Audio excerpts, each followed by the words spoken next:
As you can see over there, down, we hire one labor to bring woods from here up. Oh, ayan. Binubuhat na niya sa kanyang ulo. And then, he will pass from there. From that dam or swimming pool. Ayan.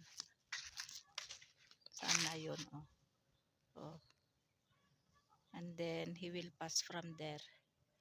And then, dalhin niya dito from here. Ayan. Ito yung mga dinadala niya. Malalaki. Before 2 days, my husband, he cut tree of pawara. They call this in village name is pawara. This in English is figs trees. Then he cut with his machine, chainsaw. And this kind of wood, it's like this. Oh, as you can see, like that. This is a figs tree. Yan. And this kind of wood also is kicker. This one. Before 2 days, I think my husband he cut. This kind of wood is long. Then my husband he cut by his machine chainsaw. So he make like this, and then we'll cut again this one by using axe. And this one already Fahad he cut this one, and also this one Fahad he cut all this one. And the rest, this labor who is bringing wood from down, he will be the one to cut this one. Yan. Asan na siya? Ayun na siya. Oh. Ayun na. Oh. Oh. It's autumn. Today is November 1. Ano ang tawag dyan? Araw ng kalag-kalag ba yun? O patay. Araw ng mga patay. November 1. Ayan. Oh. And today is Saturday, time check, 8:30 a.m. It's autumn dito sa Pakistan. Then natapos na yung October. So until last week itong November ay autumn, then December ay winter na. So ayan, naglalaglagan yung mga dahon, yung mga yellow na dahon as you can see. Nice weather for today.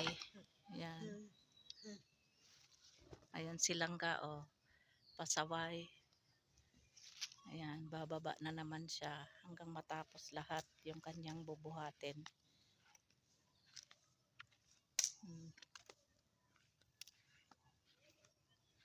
Yan, yesterday naglaba din ako. So, ayan, matutuyo na. Ayan, alhamdulillah, marami na naman kaming kahoy this year. Because, especially winter, we need talaga ang kahoy, especially winter at snow falling. So, next month, December, 3rd week, ay mag-start na ang snow. Even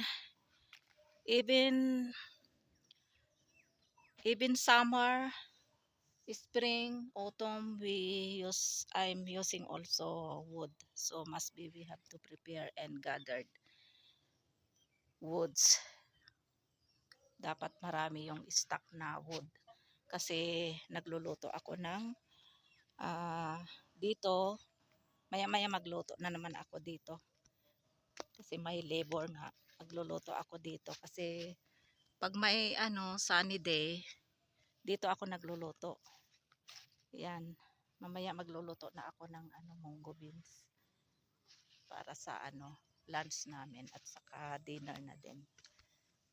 Yan. So need talaga mag-imbak ng kahoy. Ayan, paramihan ng kahoy. Lahat dito sa aming village may talaga, may mga talaga mag-iimbak ng kahoy.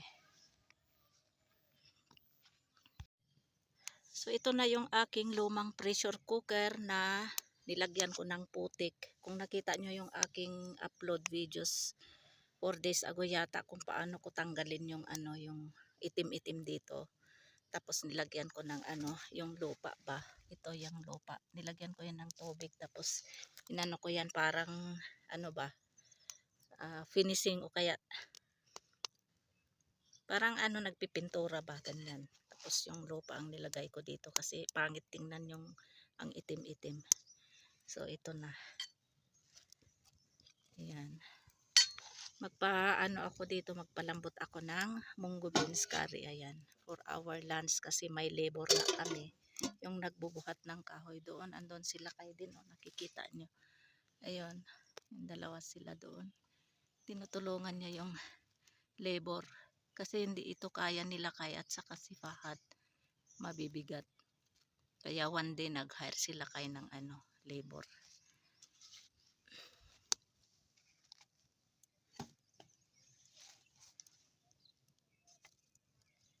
Madali lang ito lumambot kasi ano, open siya, walang takip ba. Yung ang tawag diyan yung ano dito, yung plate ba na ano, hindi maitiman yung ano dito. Mas gusto ko dito magluto kaysa yung doon yung sa loob ng kusina, yung chimney.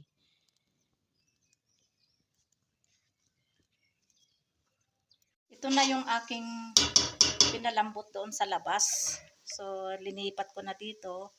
And then, naggisa na din ako ng bawang sibuyas. So, lagay ko na din itong kamatis, cherry tomato.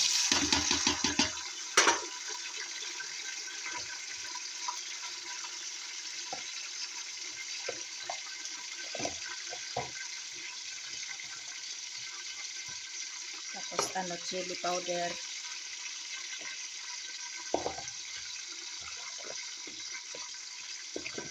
Saka, ano, turmeric powder. Ayan.